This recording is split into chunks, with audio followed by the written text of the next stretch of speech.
কখনো major league সকারের playoff conference সেমিফাইনালে ওঠেনি ইন্টার মায়ামি। এবার সুযোগ এসেছিল দলটির সামনে, তবে সেই সুযোগ কাজে লাগাতে পারেনি তারা।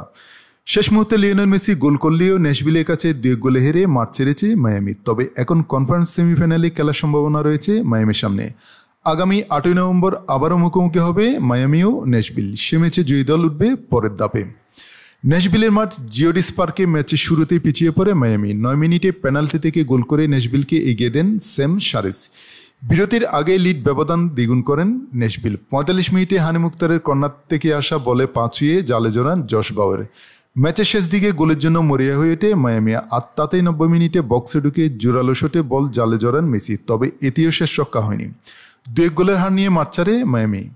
ম্যাচ শেষে রেফারির সিদ্ধান্ত নিয়ে ক্ষোভ প্রকাশ করেন মায়ামি কোচ হাভিয়ার মাসচেরানো। তিনি বলেন, পেনাল্টিতে আমাদের একটা ধাক্কা দিয়েছে, কারণ ততক্ষণ পর্যন্ত আমরা ভালো খেলছিলাম। আমার মনে হয় সিদ্ধান্তটা বিতর্কিত। রেফারিং নিয়ে কথা বলা আমার পছন্দ নয়, কিন্তু এখন বলতে হচ্ছে পেনাল্টির সিদ্ধান্তের বিষয়টি বিআরে না যাওয়াটা অদ্ভুত লেগেছে।